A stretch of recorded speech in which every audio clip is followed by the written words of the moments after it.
When the gods have nightmares, it is Bane Elemental who brings them, also known as Atropos. Bane was born from the midnight terrors of the goddess Nektasha, a force of terror too powerful to be contained by sleep. He surfaced from her slumbers, fed upon her immortality, and stole his vaporous form from her inky blood. He is the essence of fear. Mortals who hear his voice hear their darkest secrets whispered in their ears. He calls to the hidden fear in every hero's heart. Wakefulness is no protection, for Bane's black blood, continuously dripping, is a tar that traps its enemies in nightmare. In the presence of Bane, every hero remembers to fear the dark.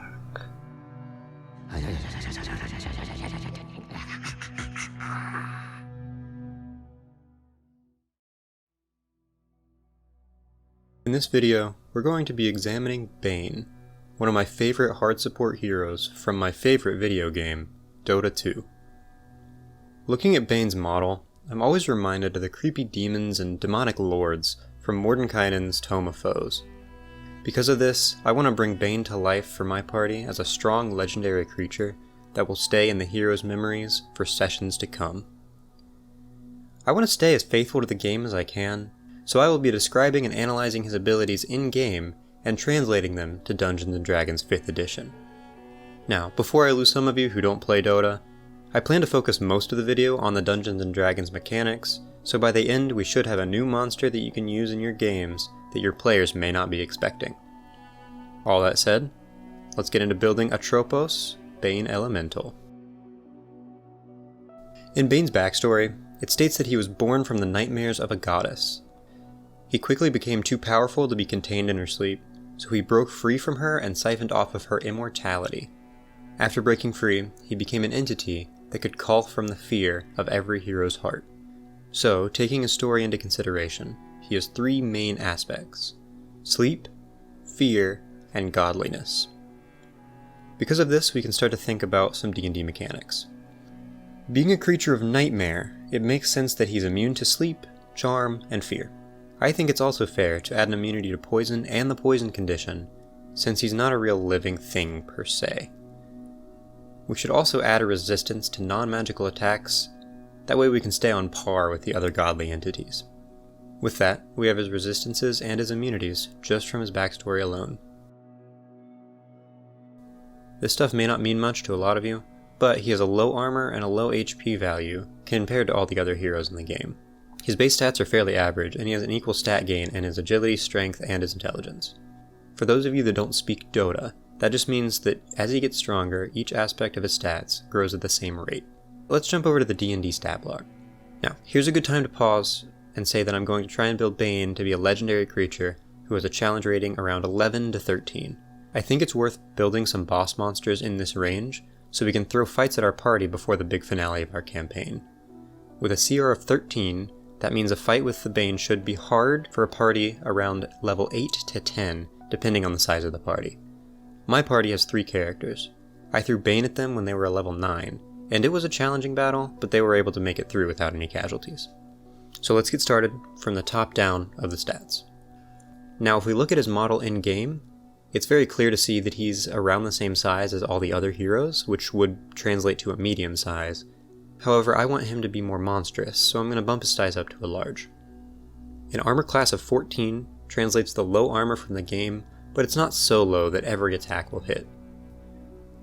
We're also going to give him an HP value of 220. Now both the AC and the HP values are low. I plan to balance him out once we get into his attacks and abilities. For his speed, I'm going to consider that Bane levitates, and give him a fly speed around 30 feet per round. Since his ability scores are even in Dota, we should try and replicate that a bit. However, I am going to add a few tweaks. So, strength of 16, which is a +3, a dex of 16, +3, con of a 9, which is a -1, an int of a 10, +0, and wisdom and charisma of 18, +4. These are not exactly equal, however that's for a good reason. Bane is going to act as a caster, and even his simple attacks are going to be magical blasts, similar to Eldritch Blast. Because of this, we can lower his strength and dex to make him more manageable. I gave him a con of 9, since he was never mortal and is just the form of nightmares. To me, that makes his physical constitution weaker. This is countered by his immunity to poison, but for other abilities that require a con save, it should be harder for Bane to succeed. For his mental stats, since Bane is based in the nightmares and dreams of his opponents, he's more focused on the social side of the brain. He's not a scholar or a genius, and instead knows how to manipulate people and their fears. To me, that says that he should have a lower intelligence, but a superior wisdom and charisma. For his saving throws, we're going to add his proficiency bonus to charisma and wisdom, making both of those a +8. For resistances, as we said before, non-magical attacks, and now I'm going to add on psychic damage. Being a beast who attacks the mind, he should have some mental protection. We covered some of his immunities earlier, but to restate it here for the stat block, immunity to Charmed, Frightened, and Poisoned, and it's also worth adding an immunity to being blinded since, he doesn't have eyes. And with that, we should give him a blind sight of 60 feet so he can actually be part of the battle. For his languages, I think it's fair that he's able to speak all languages, but only be able to do it telepathically. It's less of a speech and more forcing his voice inside your head. And I think they should also have a range of 60 feet. Okay, now for his actions. For this, we're going to go back into the game and see how Bane attacks, and how all of his abilities work. For his basic attack, we can see that he takes purple balls of energy and throws them at his target. They don't do too much damage, and don't have an incredible range, so to base this in something that D&D already has, we'll use Eldritch Blast as a model. To make his attacks a little more intimidating, we're going to add the Charisma modifier to his damage, and we're going to give him a multi-attack of 4. So, his basic attack is multi-attack. Bane can make 4 Traumatic Bolt attacks as an action. Traumatic Bolt. Ranged spell attack +8 to hit, range 120 feet. 1 target. On hit, does 8 or 1d10 +4 psychic damage. Remember when you're running your game that Bane has a blind sight of 60 feet, so if he attempts to use this attack outside the range, it'll be at disadvantage. Okay, onto his abilities. First is his ability Enfeeble. The description of Enfeeble reads, lowers the enemy's total attack damage, cast speed, and regeneration. Now, basing this off the name alone, Ray of Enfeeblement is a good substitution. Ray of Enfeeblement causes all damage caused by strength attacks to be halved. However, to make this more of a boss ability, we're going to change some of it up and change it into an AoE. So, Enfeeble turns into Enfeeblement, once per day. Each creature within 60 feet of Bane must succeed on a DC 18 Constitution saving throw, where they have disadvantage on strength checks, all damage from their strength-based attacks are halved, and they are considered afraid. Creatures can re-roll the saving throw at the end of each of their turns. On to Brain Sap. The description for Brain Sap reads, feasts on the vital energies of the enemy unit, healing Bane and dealing damage. This doesn't need to be changed much. Looking at how it's cast, we can see that it is a ranged spell, so we can make it a ranged spell attack based on Bane's charisma. Now in Dota, Brain Sap does a lot of damage, and I want to keep that consistent here, and it also heals Bane. All that considered, we have Brain Sap, ranged spell attack, +8 to hit, range 60 feet. On hit, 21 or 5d8 necrotic damage. Bane is then healed for half as much of the damage done. Moving on, we have Nightmare. The description for Nightmare reads, puts the target enemy or friendly hero to sleep. Sleeping units are awakened when damaged. If the target was directly attacked, Nightmare passes to the attacking unit. Bane can attack Nightmare targets freely. Watching how the spell is cast, Bane again casts at the enemy and puts them to sleep. In Dota, Nightmare does a small amount of damage per second, but we're going to avoid that to simplify the amount of stuff we have to keep track of, so instead we'll just focus on the sleep effect. Nightmare. Bane targets one creature within 60 feet.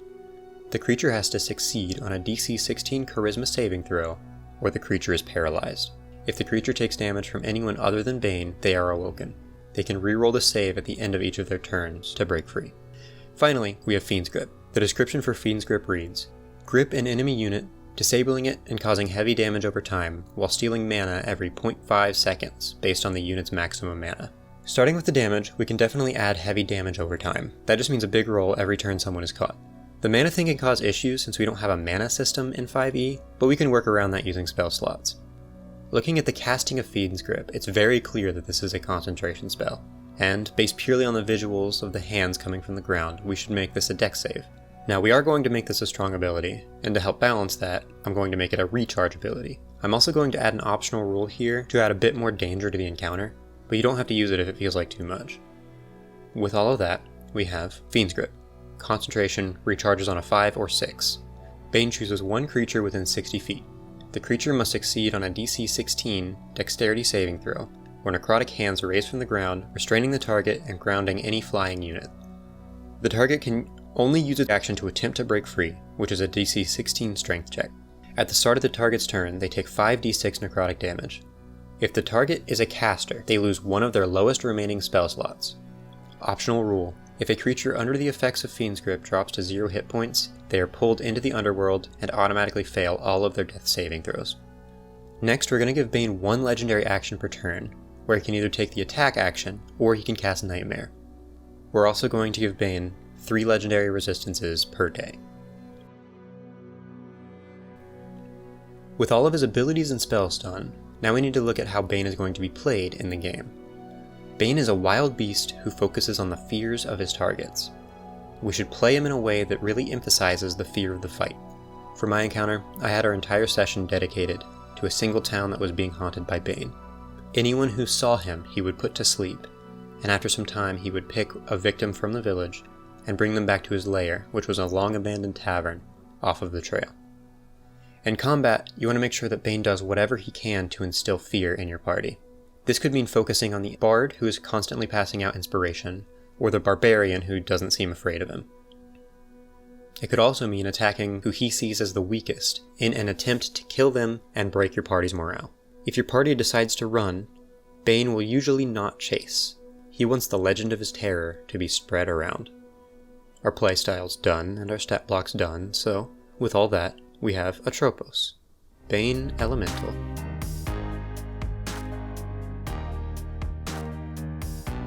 Please feel free to use this stat sheet in your game and give your players' characters a new creature to fear when they're on their late night watch. Taking one of my favorite Dota heroes and adapting him for D&D was a blast. And if you have any monsters from video games or movies that you want to see a stat block for, please leave it in the comments. Thanks again for watching, and don't be afraid to stop back in to Talon's Tavern.